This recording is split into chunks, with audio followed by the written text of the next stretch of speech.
Assalamualaikum warahmatullahi wabarakatuh. Hari ini saya ingin sharing ya, eh, setup risk entry yang saya gunakan. Nah, di sini saya ingin sharing beberapa setup entry, tapi yang saya tekankan adalah risk entry ya. Jadi sebelum kita melakukan risk entry itu sebentar, cara melakukan risk entry. Cara melakukan risk entry. Oke, yang pertama itu biasanya saya menentukan struktur dulu ya. Jika tren bearish, saya menentukan high dan low yang valid. Begitupun dengan tren bullish. Oke, di sini kita akan sedikit membahas mengenai market structure secara mekanikal ya, dan membahas inducement karena beberapa ada yang tanya ke saya tentang inducement. Oke, di sini kita lihat. Oke, di sini kita lihat inducement seperti ini.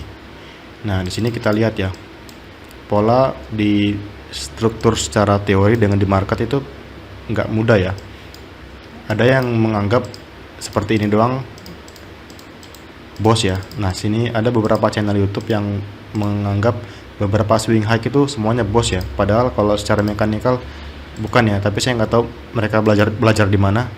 Tapi saya fokus dengan apa yang saya pahami aja. Karena ini lumayan work di market, daripada menganggap semua swing high ini bos, padahal itu inducement, bisa aja inducement. Nah, di sini kita lihat ini adalah contoh mekanikalnya. Kita sebentar, kita berikan bos-bosnya dulu. Di sini break of structure-nya, di sini break of structure-nya, di sini break of structure-nya. Oke, di sini saya akan menjelaskan sedikit kenapa itu disebut dengan break of structure, dan nanti saya akan share bagaimana cara untuk melakukan risk entry-nya ya. Oke, di sini kita lihat. Pasti banyak yang nanya ya ke saya, "Bang, kenapa ini nggak disebut break of structure, Bang? Dan ini juga ya. Kenapa hanya 3 aja, Bang? Hanya 1, 2, 3. Kenapa nggak ini? Bukan ya. Pertama kita harus menentukan dulu inducement ya. Valid pullback itu adalah hal yang paling penting ya. Misal di sini ya, ini adalah candle, di sini ada candle juga. Sorry, ini warnanya kurang bagus. Kita pelan-pelan aja ya, karena ini adalah materi penting yang jarang saya bahas di YouTube ya. Oke, di sini kita lihat. Dalam teori pullback dikatakan pullback jika bearish ya. Jika bearish dikatakan pullback jika ini high ini diambil ya, high ini diambil. Nah, kalau misalnya bullish dikatakan bullish ketika pullback bullish itu ketika ini berhasil diambil ya, low yang di sini sebelumnya diambil seperti ini. Nah, nanti kita akan bahas detail di market structure di real market. Nah, pullback terakhir setelah kita bisa menentukan valid pullback, kita akan menentukan inducement-nya dulu. Karena ketika kita salah menentukan inducement-nya, kita akan salah menentukan strukturnya, itu pasti. Oke, inducement ini adalah hal yang paling penting dalam mechanical market structure. Nah, di sini adalah inducement. Oke. Nah, di dalam real market yang sebenarnya itu nggak seperti ini ya, nggak sesimpel ini. Seperti ini.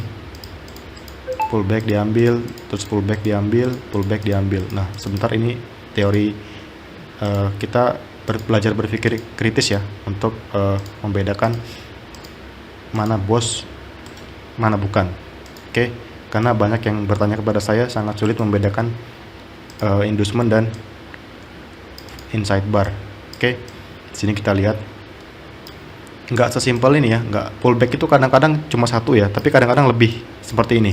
Di sini kita lihat ya, ada satu, sini 1, 2, 3. Ada 3 pullback. Oke. Nah, di sini pertanyaannya, inducement itu yang mana? Inducement itu adalah pullback terakhir ya, yang diambil oleh high berikutnya seperti ini. Nah, ini diambil. Nah, ini kita sebut dengan inducement. Oke. Nah, inducement. Kemudian yang ini apa, Bang? Yang pullback yang paling bawah yang dekat dengan demand ya, kita sebut dengan engineering liquidity. Ini demand zone-nya ya. Nah, ini engineering liquidity. Kok equal high sih, engineering liquidity. Nah, kemudian yang di tengah ini kita tidak anggap ya, anggap aja liquidity gitu. kadang-kadang dia membentuk seperti trendline liquidity seperti ini. Nah, seperti itu. Nah, di sini kita lihat ini engineering liquidity pullback yang sangat dekat dengan demand. Oke. Ini adalah inducement. Oke. Kadang-kadang saya melakukan risk entry seperti ini ya. Kalau price mengambil inducement dan price mengambil engineering liquidity, saya berani buy di sini. Nah, seperti itu. Nah, kadang-kadang juga dia bentuk dua doang di sini. Dua pullback. Nah, pullback di sini yang pertama pasti inducement. Ya, oke, ini inducement. Yang kedua engineering liquidity. Oke. Kita nggak usah pusing. Nah, seperti ini. Oke. Kapan dikatakan boss bullish? Boss bullish dikatakan bullish ketika high valid di break. Oke. Kapan dalam trend bullish dikatakan high ini valid? Dalam trend bullish high ini valid ketika sudah mengambil inducement. Oke. Misal seperti ini. Seperti ini misal ya. Sorry. Ini seperti ini. Ini pullback, ini pullback. Nah, ini kan belum high valid ya. Ketika ini mengambil inducement baru dikatakan high valid. Kapankah dikatakan low valid? Low akan valid jika berhasil membreak high valid. Kalau misalnya seperti ini bukan low valid ya. Karena mungkin dia akan turun lagi gitu. Nah, tapi ketika low ini naiknya kencang sampai ke atas membreak high valid, nah kita bisa mengatakan ini high valid. Nah, berarti boss itu ketika low valid berhasil membreak high valid dalam trend bullish. Oke. Nah, seperti itu ya. Paham ya mind blowingnya? Oke. Nah, ini demand zone. Oke, demand zone. Ini juga demand zone. Oke. Nah, ini adalah contoh dalam trend bullish. Oke. Nah, gimana dengan trend bearish, Bang? Oke, kita balik aja ya. Simpel, kita balik. Nah, kita balik. Ini kita hapus ya. Sangat mengganggu pemandangan di sini. Sebentar. Sini kita lihat. Ini engineering liquidity ya. Ini kita ganti supply karena bearish ya. Supply. Ini juga supply. Oke. Tidak semua swing low di break ini bos, karena beberapa pullback. Oke. Dalam trend bearish dikatakan low ini valid ketika dia berhasil mengambil inducement. Oke, valid pullback di sini. Kalau misal seperti ini belum ya, belum dikatakan low valid karena bisa aja ini bikin swing low baru dan inducement pindah ke sini. Oke. Nah, ketika high ini berhasil mengambil pullback, nah ini jadi low valid. Oke, ini inducement. Kapankah high valid dikatakan valid? High valid dikatakan valid ketika membreak low valid. Nah, ini jadi high valid. Kemudian kapankah boss terjadi dalam trend bearish? Boss terjadi ketika high valid berhasil membreak low valid dan jadi breakout structure. Oke, seperti ini. Paham ya sampai sini ya? Oke. Nah, di sini ada beberapa pullback ya. Sama kayak tadi, di sini ada 3 pullback, di sini ada 2 pullback. Nah, kalau misalnya ada 3 pullback yang paling dekat dengan supply itu engineering liquidity. Oke. Yang pullback paling dekat yang kita ambil ini inducementnya, tengah nggak kita anggap. Oke. Di sini ada 2, nggak usah pusing. Ini yang kita ambil inducement yang paling dekat dengan supply engineering liquidity. Kalau misalnya satu doang gimana, Bang? Kalau satu doang berarti inducement doang ya, nggak ada engineering liquidity-nya gitu. Simple. Seperti ini. Oke. Nah, ini contoh dalam trend bullish. Nah, tadi pagi saya melakukan risk entry ya di pair out JPY. Sebentar. Nah, kita profit 40 pips. Nah, saya akan bedah sedikit bagaimana cara saya entry. Saya akan menjelaskannya. Oke. Sebentar, di sini setupnya tadi saya bikin mapping ya. Ini adalah mapping tadi pagi ya. Sini kita lihat. Kita langsung aja buka marketnya biar jelas. Out JPY. Out JPY. Kita tadi buka kalau nggak salah. Nah, ini ya. Kita tadi buy di pair ini. Kita buka tadi time frame 4 jam. Oke. Di sini kita lihat. Memang price belum tentu dia naik ke atas ya. Belum tentu dia naik lagi ke atas. Oke. Di sini ada equal high yang mungkin akan di swap. Tapi potensinya di daily itu dia potensi bisa turun lebih jauh. Oke. Tapi kalau di H4 di sini secara struktur, kenapa saya berani risk entry? Di sini kita lihat. Ini secara struktur seperti ini ya, secara struktur. Oke, ini pullbacknya diambil. Oke. Boom seperti ini diambil break. Oke. Berarti di sini hanya ada inducement. Oke. Nah, di sini ini demand ya. karena ini sudah nge-break high valid. Ini high validnya. Nah, kemudian di sini ada beberapa pullback berapa Bang? Kita cek ya. Satu, ini valid pullback ya. Ini sebentar, apakah ini valid pullback? Sebentar kita cek lagi ya. Apakah ini valid pullback? High ini nggak ngambil low ini, candle ini nggak ngambil low ini, candle ini nggak ngambil low ini nggak ngambil low ini. Oh bukan ya, ini hanya inside bar. Kita patokannya cek candle biru ini ya.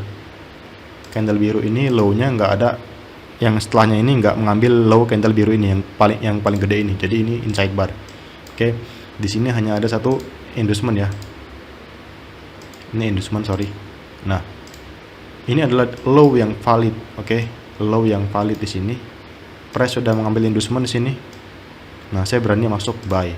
Oke, mungkin memang price tidak naik lebih tinggi lagi ya. Tapi tadi saya sudah pasang SL plus di 40 pips dan sudah close sebagian. Nah, oke. Nah, ini contoh setup risk entry ya. Risk entry. Kita nggak tahu price apakah akan terbang lebih tinggi atau enggak, kita nggak tahu. Oke, kalau teman-teman jangan buy ya. Karena kalau misalnya buy sudah terlalu beresiko ya. Dia bisa aja bikin gagal swing, kemudian dia turun lagi lebih jauh. Dia bisa turun lagi lebih jauh. Jadi jangan masuk ikut-ikutan buy, jangan ikut buy. Oke. Ini contoh setup risk entry yang saya gunakan. Kadang-kadang seperti ini. Dan contoh lain di Euro USD ya. Waktu itu saya sempat buy di Euro USD. Kita buka Euro USD sedikit contohkan. Waktu itu saya buy di sebentar. Waktu itu di mana ya? Waktu itu di sekitaran sini kalau nggak salah. Sebentar. Waktu itu time frame kita buka struktur mungkin 1 jam. Sebentar kita cek dulu. Waktu itu kita buy-nya di bentar guys, Euro USD secara struktur. Waktu itu saya buy di sini bukan, sebentar, di 4 jam. Udah lama banget sih. Oh, saya lupa guys. Pokoknya di sini, di sekitar di sini, tapi di time frame ya mungkin kalau secara histori ya mungkin sekitar udah lama lah pokoknya. Ya, seperti itulah kira-kira ya contoh untuk risk entry di market dengan risk entry tanpa konfirmasi ya. Oke. Itu aja ya guys ya untuk sharing dari saya hari ini. Semoga bermanfaat. Terima kasih. Assalamualaikum warahmatullahi wabarakatuh.